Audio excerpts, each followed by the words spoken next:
The opinions expressed on the Simone Edwards Show by our guest are solely the opinions of the original source who expressed them.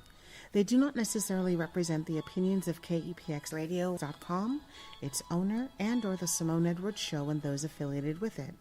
In no event will the Simone Edwards Show, KEPXradio.com, its owners, guests, hosts, or affiliates be liable for the information disseminated on the program, including, without limitation, any loss or damage, indirect or otherwise, arising from information presented on the show.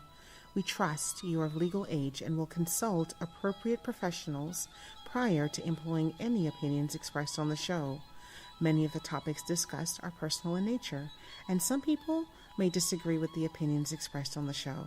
We are open to your constructive criticism and or ideas for future radio programs. Please feel free to email us at thesimoneedwardsshow@gmail.com. All right, KEPX Radio, we are live here in studio. I have on air with me Cisco Jr., a.k.a. Restored Prodigal, and we are so excited to have him on air. Cisco, say hello to the KEPX Radio audience. What's good? How's everybody doing out there? Well, we are so glad to have you here in studio with us, or I should say on air with us, because you are actually all the way in PA, Pennsylvania, right? Yes, I am. Yep, on the East Coast. Oh, man. See, East Coast, man. I love the East Coast. Actually, one of my first stops, I should say, in my travels was the East Coast. So I'm super excited about that. I really am. So tell me now, where you're from Pennsylvania, and you're not far from Philly, right? Yeah, I'm about an hour away from Philly in a county called Lancaster. I originally was born in Brooklyn, New York, but I moved down here when I was about 4 years old. So I've been here, living here since. Oh, man, shut up. That changed everything. You're from New York. Yeah. Have you been back since you left? On occasion, every now and again. You know, I haven't been up there maybe about 2 years, but plan on going up there real soon. Okay, cool. So what's it like? So now we're out here, in the West Coast, where it never rains in Southern California. They kind of lied because it's raining right now. Been raining. But, for the most part, we have pretty temperate weather all year round. It gets cold for us when it drops down a little bit past 70. So what's it like being back on the East Coast? Lately, in the last couple years, it seems that we've had 7 to 8 months worth of winter.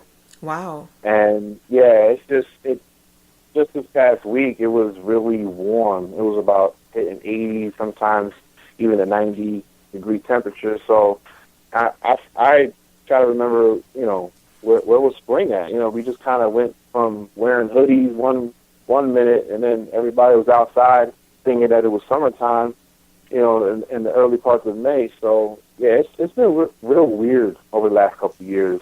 It's that you used to have 4 seasons. Now it seems to be summer and then winter. That's there's no in between. Right.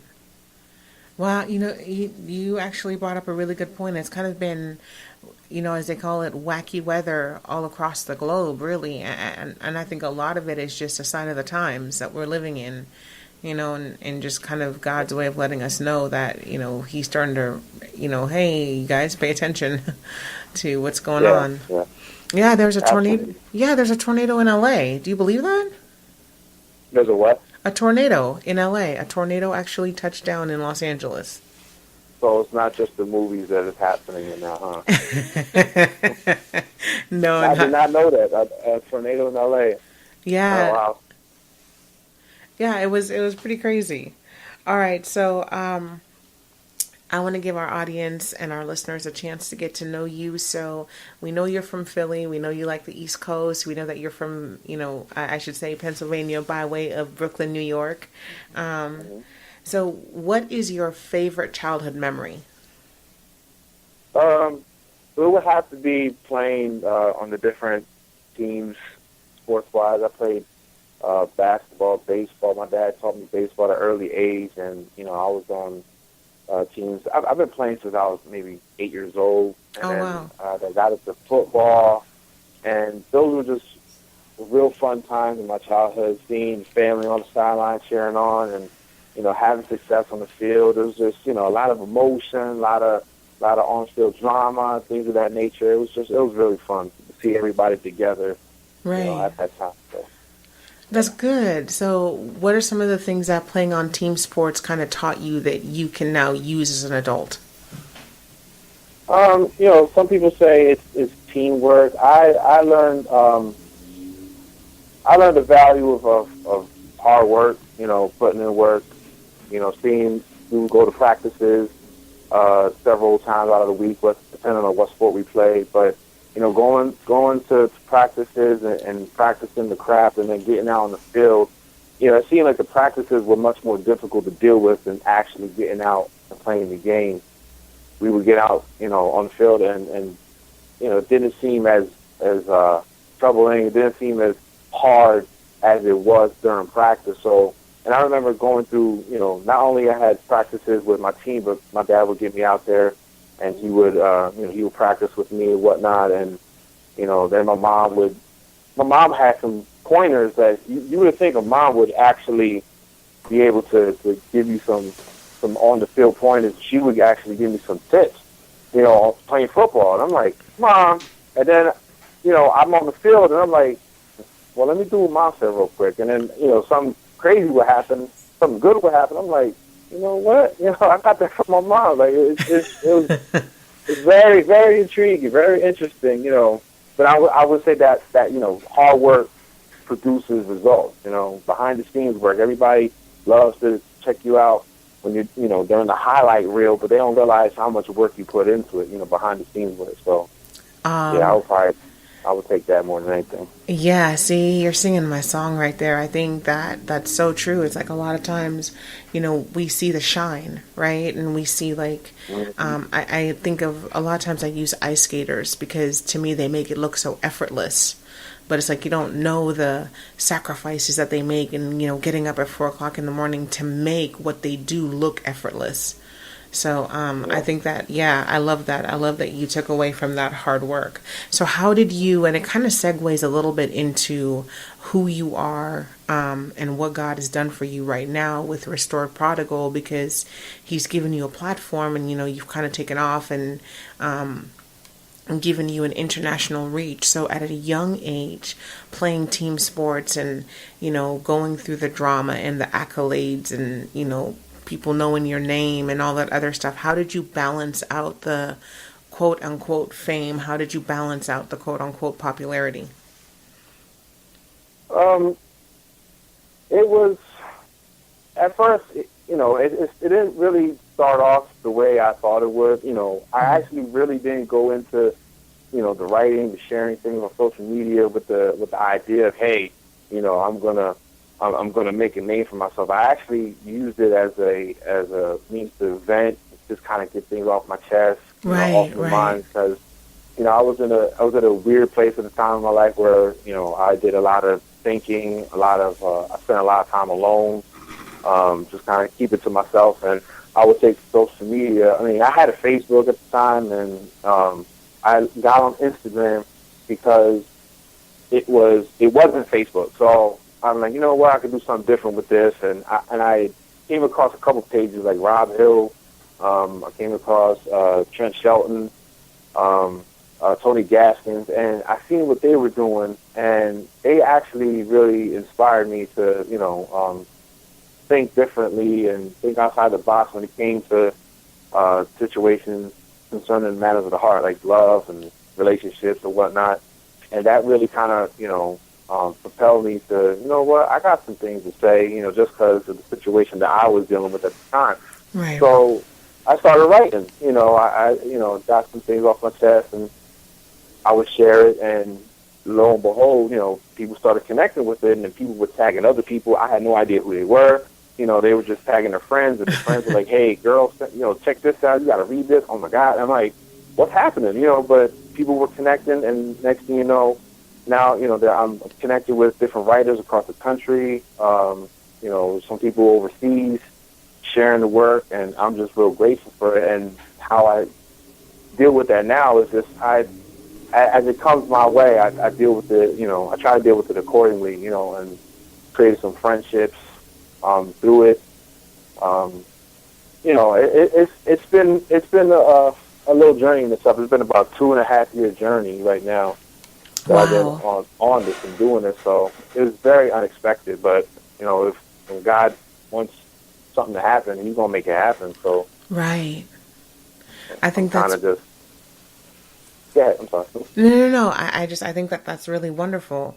And usually, I think 9 times out of 10, the things that take off the most and are the most successful are the ones where you're not going into it to make a name for yourself. You know what I mean? You're just like, I want to put something out there, and we're just gonna, kind of like see where it takes you, where the ride takes you, so to speak, and to know that what you started out doing just kind of as this is my opportunity to, vent and kind of process through my emotions and process through what's going on with me, that it has become a vehicle for healing and a vehicle for change for so many people. So I think that's incredible. Yeah, it's been a blessing to see people connect with it. I've had people, hit me up, private messages and just kind of sharing their heart and their, not going to say a life story, but current situations that they're going through. And they just really want to, somebody to listen to them. A lot of people out there feeling like they're going through it alone. Right. And they just want somebody to know. They just want to know that somebody's out there listening or can help them in any type of way, give them a word or two. And I just try to do that if I can. I don't have all the answers, but, I know the one that does. And usually, sometimes people hit me with a question, and I direct them to God, and they're like, I think it kind of throws them off because they really weren't expecting me to go that route, Right. But it's like, if I don't know the answer, I'm going to point you to the one who does. So, you know what I mean? So yeah, no, Cisco, I love it. Often it's God, so I point it right back to Him. I think that's wonderful. I absolutely love it. So I've been dying to ask you this question. How did you come up with the name Restored Prodigal? Like, how did that come about? I used to write poetry with my brother and my friend. We were into the whole Christian hip-hop thing years ago. And I believe I heard it in a sermon years ago where they were talking about Luke 15, talking about the prodigal son, right, prodigal story. And I believe, if I'm not mistaken, I was just thinking about that myself, like, it's been a while since I actually came up with that name. Where did I draw it from? And I think it was a sermon where the preacher was saying he restores prodigals.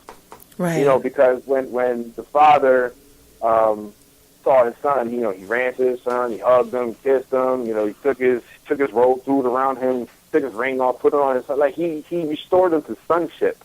Right. And where the son, he came up to his dad with the idea that, at least I could be a servant, but the father was having no, he had no business with that. He was going to restore it back to sonship, like nothing ever happened. Everything was forgiven, all debts paid, that type of thing. And I thought to myself, wow, restore prodigal, you know what I mean? Like, that's me. I'm a restored prodigal. He has restored me to while I was feeling on the outside, he brought me back into the house.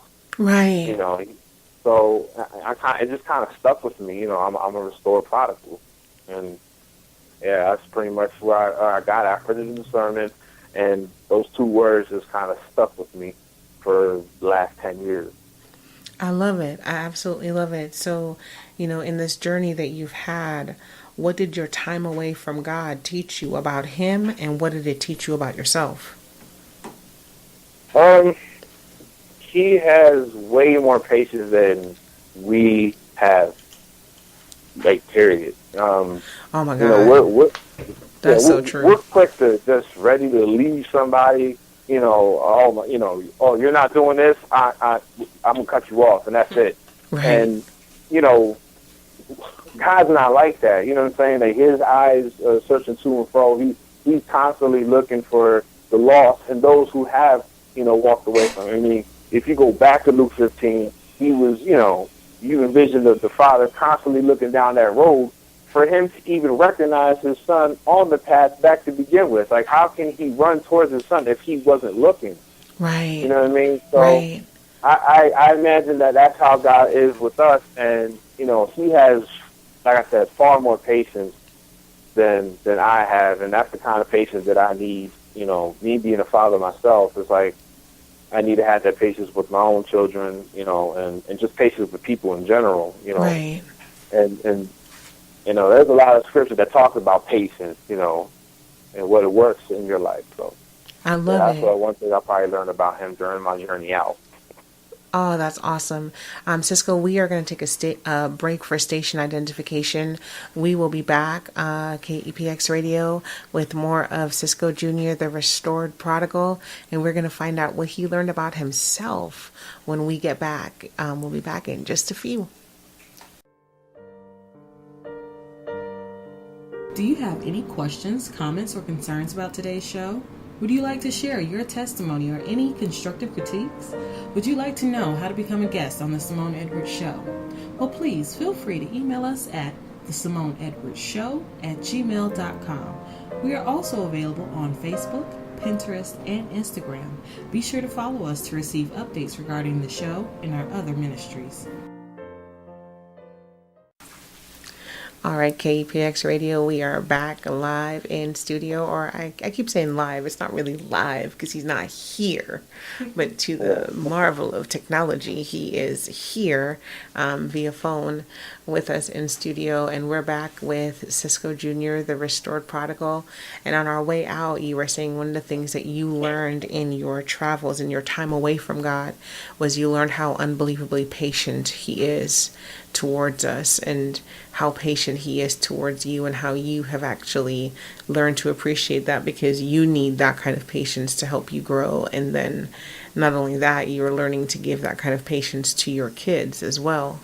One of the things that we want to touch on now is the second half of that question. In your time away from God, what did you learn about yourself? I learned that I have a lot to learn. So I learned that you can't ever learn enough about life, God. Just there's so much there, and I started to feel unequipped when I was out there. Literally, when I dealt with the relationship that I was in at the time, I felt like I was doing everything I needed to do, but I was missing an element, and that was the fact that I wasn't going to God about any of it. Right. And I realized, as powerful as I can be as a man, I still can't do what he does. Right. He makes up for everything that I lack. And I realized that more and more about myself, that I need him more than anything. I need his direction, his stability, his peace, his comfort, his wisdom. I need all of that because I cannot survive out there without him. Out there, they would chew you up and spit you out. Right. If you're just if you're just dangling out there alone, without him. If right. He sends you out there, that's one thing. He sends you out there, therefore he's there with you. But if you just venture out on your own, right, you're going to get mauled. So I realized that that's more than anything, that I need him. My success or things of that nature depends on whether or not I'm with him and I'm holding on to his hand. So, Cisco, that's amazing. I actually want you to park for a little bit on something you just said that I was like, wow, because I never really considered that perspective for the following reason. I'm a woman. And you talked about how, as a man, no matter how powerful you are, no matter how much strength you are, you came to the realization that you can do nothing without him. And so often, as a woman, it's like I can think about that from, a standpoint of a woman, but I'm designed differently than a man. So I just want you to talk to us and talk to the men who are listening about their need for God and why that need does not make them weak. The need for God is, if you just look at what's happening on the outside, look at the newspaper, any type of media, there's a need for him, because without him, there's all this chaos. You just step outside of your house for 1 second and you see the chaos that surrounds you. And the need for him creates an order, it creates peace, it creates stability. I mean, these things you can't really attain without him. I mean, you'll have temporary versions of it, but at the end, it'll all fall apart. He's the one that actually is the rock. You build on him, it'll stand firm. Come whatever, come what may, come hell or high water, you'll stand firm on it. So the need for him at this time, at this hour, isn't something to be underestimated, because we're facing a real enemy. Right. I don't think a lot of people really quite, they grasp that, because we deal with a lot of evil things on a day-to-day basis. But the enemy is actually real. He's actually out seeking who may devour. And I actually spoke to a friend of mine yesterday about that particular verse. I actually heard in the service before that the word devour in that verse, it talks about the devil, seeking who he may devour. It actually interprets as him trying to wear you down. It's not necessarily just to gobble you up, but he wants to wear you down. He wants to make you weak before he finishes you. So knowing that, and knowing that he wants to make you weak, and then remembering a verse where God says, in your weakness he is strength. He transfers your weakness for his strength. So I need that at this day and this hour. I need, I'm going to feel weak from time to time. I'm not going to have it all together. I'm not going to know what to do. And therefore I could grab onto his hand, and he could, he'll pull me through it. He'll give me his strength. His strength is made perfect in my weakness. So at this day, this hour, that's what I need more than anything, in this evil world. You know what I mean? So that's the need that I see as far as men and women go. Like, we both need that. Right. I absolutely love what you said, and I like that you brought out the devour, because for so long, you can take that word at face value and just say, okay, it's about gobbling up. But I love the fact that in your studies, God led you to realize that, as you broke open the word, that it's not just about devouring you and gobbling you up, like a lion pouncing on an animal, but it's about, this idea of wearing you down to the point where you don't want to continue on, which brings so much more clarity to the scripture. Be not weary in doing what's right. Yeah. Because you're going to feel weary. Right. You know what I mean? Like, but don't, because, don't be weary in well doing. You know what I mean? Like you said, that's letting you know right there that you're going to feel weak. You're going to feel, like you're not getting anywhere. You're going to get, you're going to get tired of it. You know what I'm saying? Like, you're going to be annoyed. You're going to be frustrated. That's understandable. You know what I mean? Like, God knows that that's going to happen, but, he's going to be there the whole time. Man, I love that so much. I still want to park here a little bit, because I really want you to, I'm feeling pushed for us to go in this direction. I really want you to talk to men who, they don't, who have a struggle between masculinity and a relationship with God. You know what I mean? Like, I'm a man and I'm supposed to be tough and I'm supposed to be hard and I got it and why do I need God? And you know what I mean? If I admit that I need God, then that makes me weak and that makes me a punk. You know, first of all, anybody who has read what you wrote, talked to you even briefly, have seen you, know that, you know, you don't carry yourself like somebody who's a punk or somebody who's weak. So from a man's perspective, talk to the men who are listening about what a relationship with God will do and how it actually enhances and not decreases from their masculinity. Well, Jesus was a man's man. You know, he wasn't a wimp by any means at all. Like, he wasn't. You know, sometimes the depictions that we see, you know, on television, Right. or on the internet, kind of makes Jesus look like he's soft, like he's just walking around floating around. You know, I don't really see him as him like that. I don't really see that. You know, Right. he was, you know, just going around, you know, just worrying about his hair or anything like that. Like, he was a man's man. You know, he was the son of a carpenter, and there's a lot of scripture that even shows, you know, like, for example, Ephesians. You know, it talks about, you know, men loving their wives. You know, a lot of people like to look at, oh, look, wives supposed to submit to their husbands, but Christ says for the men, you know, to love their wives like Christ did for the church, Right. and he died for the church. You know what I mean? So it's the manly part.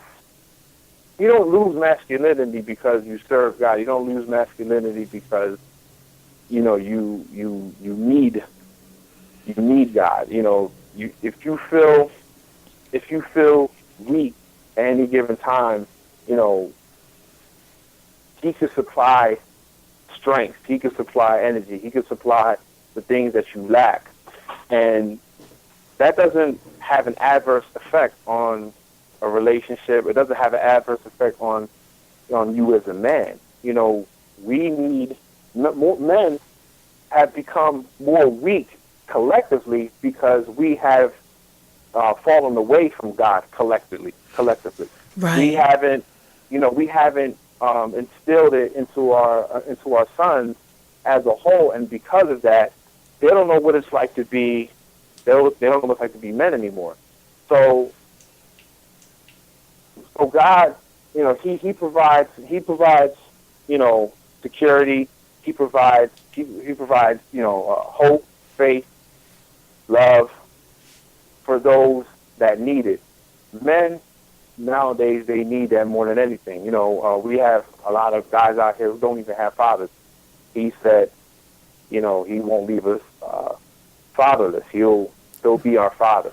Right. You know, he won't leave us comfortless. Comfortless actually, in translated in Greek, is orphanos. Orphanos, you get the word orphan. Right. You know, he won't, you know what I mean? So he won't leave us fatherless. So he is a father figure for those that are fatherless. Right. Men need God more than anything now lately. You know what I mean? Like, more than anything in this day and this hour. And, you know, he created man first. We understand that, and he created woman second to complete the image that is he. Gotcha. And without the woman,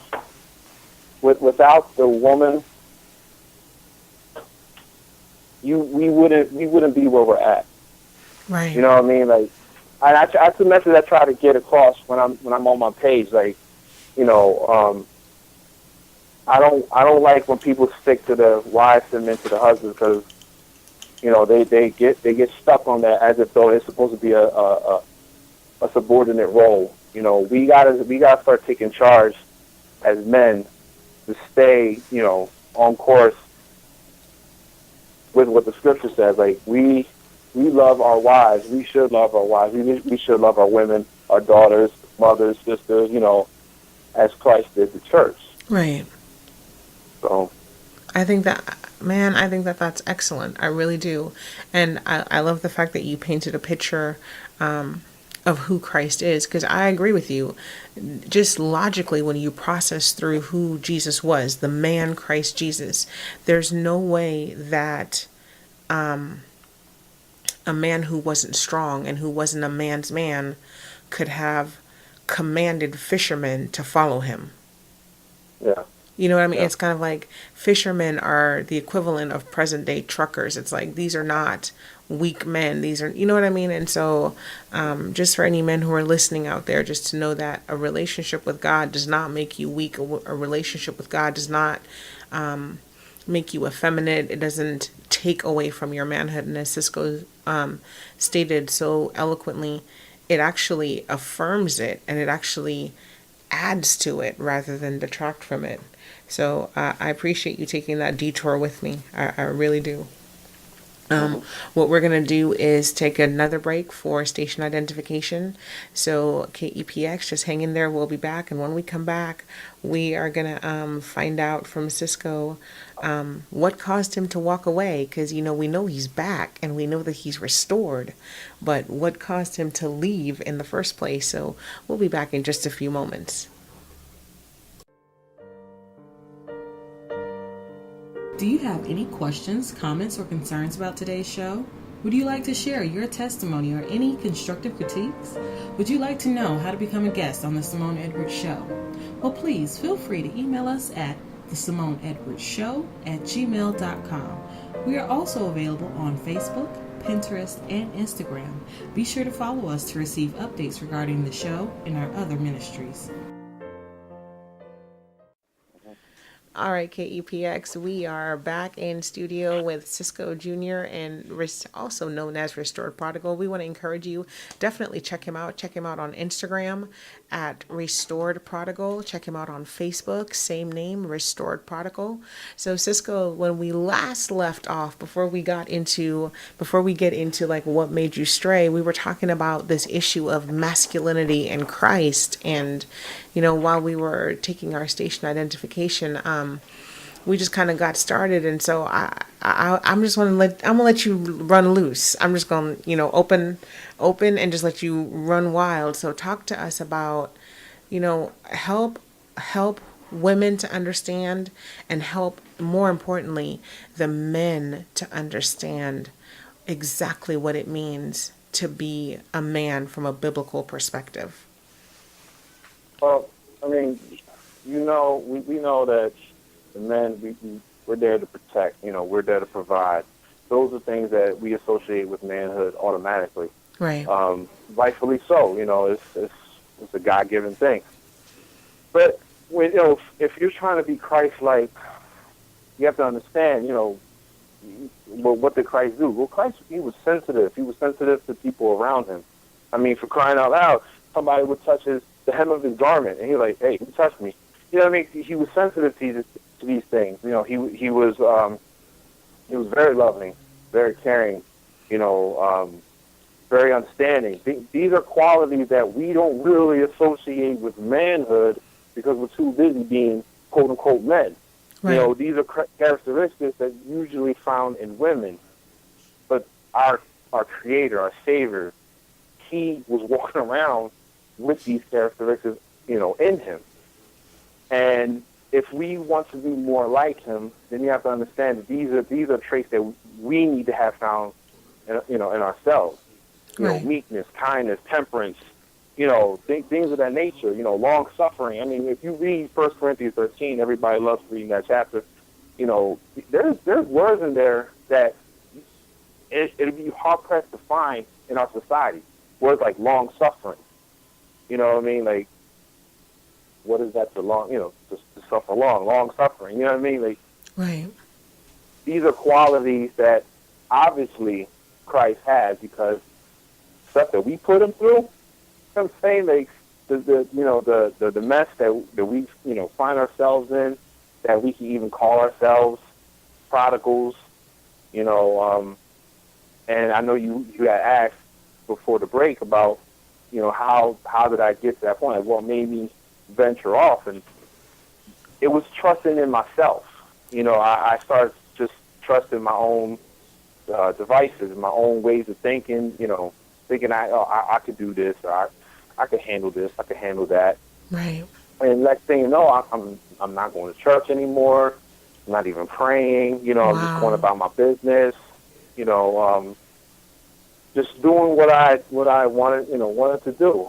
You know, even though I knew, you know, maybe I should go to church. You know, maybe I should open up my Bible. Maybe I should pray. I'll put it off. I kept putting it off. You know, I'll do it. I'll do it later, but never get around to it.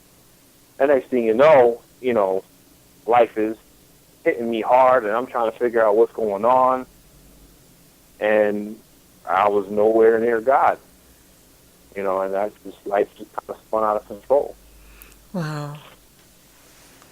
That's actually really good, and I'm so glad to hear you say that, because so often, those are messages that we hear, and sometimes you hear it from the feminine perspective, or it's just good to hear a man who has been on the other side and is now back say, like, hey man, this is what I learned. You know what I mean? These are the lessons I learned, and here's how I got there, and here's how the Lord brought me back. So actually, I want to talk about the coming back. Like, at what point did you realize, like, man, it's time to come back? Or when did you start to feel that pull and that tug where God was like, Cisco, it's time to come home, son? Like, talk to us about the journey back. What was that like? I basically became somebody I didn't like. I hurt people. I put people through pain. I made people cry, and I didn't like that about me. And I tried to figure out where I went wrong. Like, I kind of listened to what society said about it. Once a player or once a cheater, always a cheater type thing. And I'm like, oh my God, is that me now? You know what I mean? Like, is this my destiny now? Like, I'm never going to be able to have a stable relationship because I went ahead and hurt somebody, things of that nature. I just didn't like who I was anymore. Right. I looked in the mirror and I constantly had conversations with myself, like, what is going on? You know what I'm saying? What's so hard about going back to the basics? Keeping things simple, how things used to be, how you used to view life and love. And of course, not having a foundation anymore or walking away from the foundation, you're bound to have chaos. Right. And that's exactly what was happening when I got real with myself and realized, here I am, I'm out here and I'm doing nobody no good, and I don't like what I see in the mirror anymore. I don't like myself. Oh, how did I get here? And it came to a point where I literally said to myself, enough is enough. Stop playing games. Like, you have to make moves now. You have to do something different. Right. And it happened around 2012. I was in a relationship. It was falling apart badly. It was like this. It was crashing, and I just didn't have any more peace. Right. I didn't like it. I needed peace back. I was having trouble sleeping. I was having trouble, eating, and just things weren't. It just wasn't having a good effect on me. And of course, me being a father, it wasn't having a good effect on them. So I had to get it under control. I had something had to give, and I went to a service, and just like the prodigal, as soon as I hit that road, Daddy saw me. He came after me. He ran, and I felt peace again for the first time in a while. Wow. And even though my relationship fell apart, I had peace again, which was huge. I felt comfort again. I was able to get sleep. I was able to feel like, even though it seemed like the world around me was crumbling, internally, God was doing the work. Right. He was going to restore some things. Restore peace, joy, strength, power. He was going to do that, and that's basically the journey that that kind of got me back, was the fact that I was missing those things. Wow. you know. Now, one of the things that you shared with me, and I would love for you to actually share it with our audience, is, as your relationship was falling apart, you kind of started to write, because we're writers and that's what writers do. We write out our emotions and we write out our feelings and we process through all our stuff through a pen. And as you started Yeah. to write this stuff out, God really started to deal with your heart. So share with us what he dealt with you about. Well, I remember yeah, this was probably like 3-4 months after I returned Mm-hmm. to God. Was going to church and things of that nature, and I felt, I was kind of like reminiscing on the fact that I was alone, and I was upset, just because the circumstances.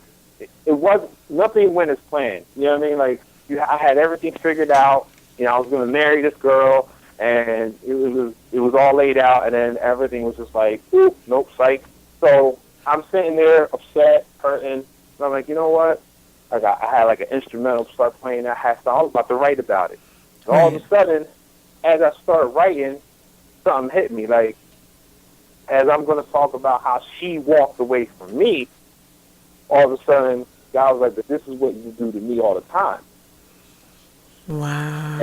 I just kind of stopped. I kind of froze, and I started crying. I'm like, wow, like, you really hit me with that right now. You know what I mean? Like, I'm sitting here talking about how she's walking away from me, and God just dropping in my ear, like, but this is what you do to me. Exactly what you feel is what I feel. Wow. Yeah, and then it kind of just changed my whole perspective. All that bitterness that was trying to creep up in my heart and my mind, it just, it stopped. And then I started, like, you know what? Let me take this inspiration, that I'm feeling right now, and let me start writing about it. So I actually did. I wrote something, and, that was a piece straight up inspired by, the voice that I heard that night. So I would be remiss if I did not ask you to share this piece with us. Are you willing to share it? Yeah, I'm willing to share it. Okay, okay. Can we Yeah, hear it? You yeah, have the yeah. floor. Go for it. All right, all right. What happened with you and I? We were doing so well. All of a sudden, I'm drawn from a barren well, but you can't tell. Focus drawn elsewhere under some spell where I simply can't dwell. Never a moment where I wasn't right by your side. Don't you remember I was wiping tears from your eyes? Yet here am I, at our meeting place, at the spot where we first met face to face. I was in love before you approached me. You spoke to me every word given by me. It was a gift to you, and I rejoice to hear the elation coming from your precious voice. But now you're not here. Instead, you're with him. In me, you have more than just a friend. I never left. No, I never changed. The one you met has always remained the same. You spoke less and less. It was obvious I was no longer the one you sought after within your chest. Stop spending time together. I was more than willing. My love isn't based on emotion nor feeling. Every day and night I would shed tears for you. Every single day was hoping to hear from you. A couple rocks cry out on your behalf, but I'm always hoping to see you return from the beaten path. Some of your friends and family continually asking me to pluck you out of the mouth of the vicious beast. Yet the only reason you're there is when I said to go west, you instead to ignore and chose east. Now you're tasting defeat. You should have known he is full of lies and deceit. Sometimes he's yelling and roaring, and then other times he'll be completely discreet. It's always trouble when you're living for the moment, specifically when you realize you never owned it. What if it's too late for you to return back? Tomorrow's not promised. Have I not already told you that? Oh man, that was good. Ooh, snap it up in the studio. That, oh my gosh, that was good. See, you just need to fly out to San Diego. That's all I gotta say. We gotta do part two. That was incredible. No, seriously, I really love that, and it's been like bombarding my mind since we talked. because, when we shared about the story, it reminded me of the story in the Bible of Hosea and, was it Hosea? The one where God told him to marry a harlot? I think it was one of Yeah, that. and I can't think of her name to save my life, but just basically how she would play with his heartstrings and play with his emotions. And God was like, man, that's exactly what you're doing to me. And I want to use this as an illustration. I think that's incredible. And, I love how in the poem you talked about how we get caught up in moments and living, moment by moment, and how relationships and love is not based on feelings and emotions, and that God's love for us is so constant that it's not based on how he feels about us at that moment, because his feelings towards us are always the same. Yeah. It's definitely not based on conditions. Right. And that's why we constantly throw out unconditional love. Well, the unconditional love that we could learn how to unconditionally love somebody is from him. Right. That's excellent. We have to take a pause. My station manager is doing their wrap it up symbol. She's doing the wrap it up symbol.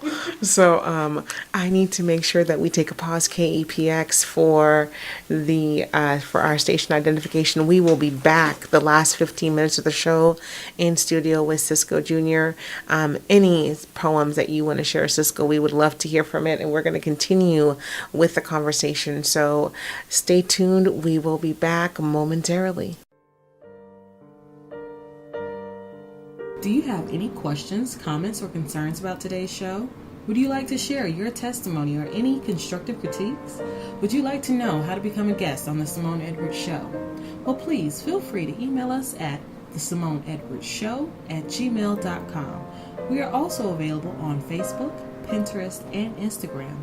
Be sure to follow us to receive updates regarding the show and our other ministries. All right, KEPX Radio, we are back in studio on air with Cisco Jr., aka the Restored Prodigal. So before we went to break, you did an amazing poem. And so now here's what I want to ask you. How has your experiences changed your relationship with God? Because you had one relationship before, and then you went out, and he brought you back.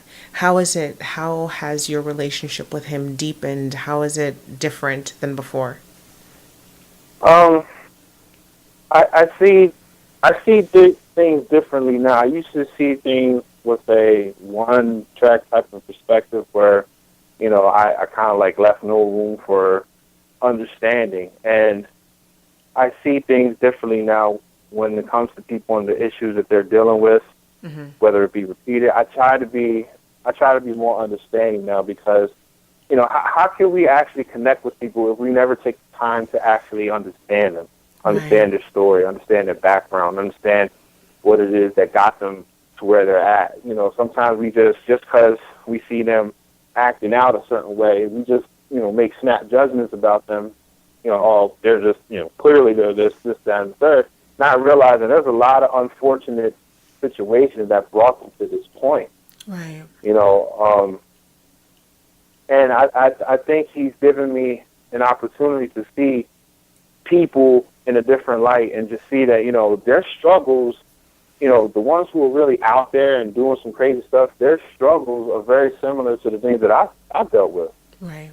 And it's just we decided to handle things differently. I chose this way, they chose to deal with it that way. So it's like now I look at people and I have a little bit more compassion on them. When I'm talking with them or dealing with them, I try to help them see, the root of the problem, and see if they would, try to acknowledge it, and trying to help them out. Get them to see that, hey, perhaps you're not looking at it, a way you should. Maybe you should look at it this way. You know what I mean? Like, and some people have accepted it. Like, I never thought of that. I never thought of looking at it like that. I'm like, well, this is something to be, it might be something worth your time to look at it and see if you could come up with a, alternative solution as opposed to what it is that you're doing. Right. So I think God has given me that opportunity to see that about people, because I know I needed that. I needed somebody to sit me down and, really ask me, hey, so what's going on? What's going through your mind? What's going on in your heart? Because, I felt like nobody really wants to take time to know that. But once I had that, it's like, you know what? God provided that for me, so now let me do that for others. Right. Oh, I love that. I think that that's really wonderful. So here's just going to lead us into our next question, and that is, it's twofold. What advice? Because you've been on both sides, right? You've been on the sides of the being the heartbreaker, and you've been on the side of being the heartbroken. You've been on the side of being, the one who was in church and committed, and you've been on the side of, walking away and kind of getting lost for a moment. So what advice would you give to the heartbreaker and to the heartbroken? So to the heartbreaker, the advice I would give is, you got to be real with yourself. You got to start thinking bigger picture, because everything that usually the heartbreaker is thinking is for the moment. They're not thinking long term. Right. They're not thinking. One of the questions I would ask myself was, what if my daughter came up to me and was telling me, so-and-so was doing everything that I'm doing to this person, they were doing to her. What am I going to say to her? You know what I mean? Like, how am I going to say something bad about him if I'm doing it myself? Right. You got to start thinking bigger picture. What if this was your sister? What if this was your cousin or your own daughter? Like, what would you say? You really have to get real with yourself, because if you don't allow yourself to be real with yourself, you're going to continue to do things that's offensive and hurtful, and you're never going to grow. You're going to stay in a revolving door of mistakes and failures. To the heartbroken, my advice for them would be, if you're hurting right now, you have to understand that it's okay to be hurt. It's okay to feel hurt. It's okay to be broken. That's all right. It's time to gather the pieces up and hand it over to God. Put it in His hands. He's the potter. He can fix. He's near to the brokenhearted. He's close to the brokenhearted. But a lot of times people just take their broken pieces and they just carry it over to the next situation. Take the time to heal. Take the time for God to put you back together, to where you don't feel fear anymore. Right. People often try to step into another situation still carrying around a whole bunch of fear. And it disables them from trusting, fully. It stops them from, developing a healthy type of relationship, because they start covering themselves up. Right. To truly love somebody, you have to take a risk. You have to, put yourself out there a little bit. And you don't want to feel so closed that you don't want to take that risk. Right. If you still feel closed, then you still got work to be done. There's still some repairs that God has to fix. That's really. So I would, yeah. No, that's really good advice. Please continue. So one of the things that you said was to take your broken pieces and to put it in God's hands. And my question for you is, how? Because here's what you do. But we're dealing with somebody who's kind of felt like their entire world has fallen apart. How do they take up the broken pieces? How do they do that? How do they take up what's broken? How do they pick up the fragments of their lives? Which it's all metaphorical, right? Because it's not physical things. And then now they have to take that, and then they now have to put it in the hands of an invisible God. How do they do that? Well, it takes faith. It takes faith, to first, you have to have that one-on-one with God, he already knows everything that you're already going through. He knows it all. And I remember my late pastor's wife always saying that God's a gentleman. He's not going to intrude into your situation unless you ask him. Right. And seeing that he knows what it is that you're going through, who better than to talk to him about it? You got to get that one out. You have to do that first and foremost. You also have to put yourself in the place of vulnerability and find yourself some spiritually responsible people that'll help you during the process. Right. You can't just hand over your issues to people who just want to speak a bunch of negativity. I mean, we know who they are. The people who will cheer you doing all kinds of wrong, and they won't ever check you on anything. You got to surround yourself with people who will challenge you. Right. And who will sit there and pray with you. You got to find some praying people to surround yourself with, because they'll be by your side. 2 or 3 gather in his name, he's going to be in the midst. There's power in numbers. So you got to find some spiritually responsible people to help you during the process. It's going to be a process, and you can't dread the process. If you want true healing, it's going to be a process, because God is he's going to have to rebuild.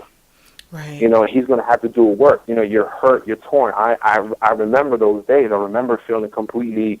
I felt exhausted. I didn't know what to do. I mean, I think even during that time I wrote the poem that I recited earlier. I wrote that as I had pneumonia. I was so sick. Right. I was hurting. My hurt translated into physical pain. Like literally, my lungs were all jacked up. So, and it came to a point where it's like, all right, I'm praying. My pastor was praying for me. My parents. My family, my sisters. They were all praying with me and for me. Right. And that helped me recover. That actually helped me recover. You have to be willing to put the situation in responsible hands. People who's going to be there to help you out. Right. And if I can just throw this in the mix, one of the things that I've really truly learned, is the fastest way and the most surest way to test the veracity of someone's heart, to know if their heart is really for you. Because I've learned that a mouth will say anything. You know what I mean? People they're good at talking. Mm-hmm. But one of the best ways to know if a person's heart is really for you is give them information and then watch what they do with it. Don't give them devastating information where if you hear it back, it's just going to shatter your entire world. But give them information about yourself. You know what I mean? Let them see you at a vulnerable moment. Let them see you at a weak moment. And then watch what they do with that information. Because the people who really have your best interest at heart, the people who really care about you and really love you, and not love you from a carnal standpoint, but love you with the love of God. People who really love you are first and foremost will do what love does best, and that is love protects. Mm-hmm. Love never exposes, it protects. And so love covers. And so watch what they do with that information, because that will let you know exactly where their heart is towards you. We have run out of time. This has been such a great show. Cisco, thank you so much for coming on board. That was excellent advice to close the show with. Thank you so much for accepting our invitation and for coming on board. KEPX Radio, I want to encourage you. We have listeners all over the globe. Definitely check him out. God is using him. He has wonderful words of encouragement and insight to speak into your life. Check him out. He is Restored Prodigal. You can find him on Instagram. You can also find him on Facebook. If they want to get in touch with you, Cisco, how do they do that? There's, like you said, on Instagram, there's the Restored Prodigal, and as well as Facebook, and anybody can message me on there anytime. I try to be diligent in checking it, thoroughly. So right. Those are 2 websites right there. Okay, excellent. So reach out to him, and if you have any questions and you want to get in touch with him via us, you can definitely contact us at the Simone Edwards Show at gmail.com. That is the Simone, Simone, Edwards Show at gmail.com.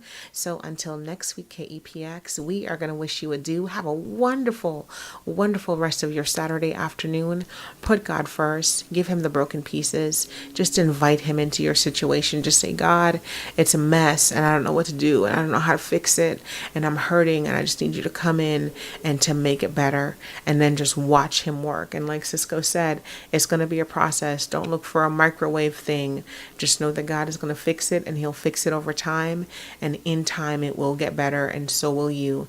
And your future will be so much brighter than your past and your current present if you bring God into it.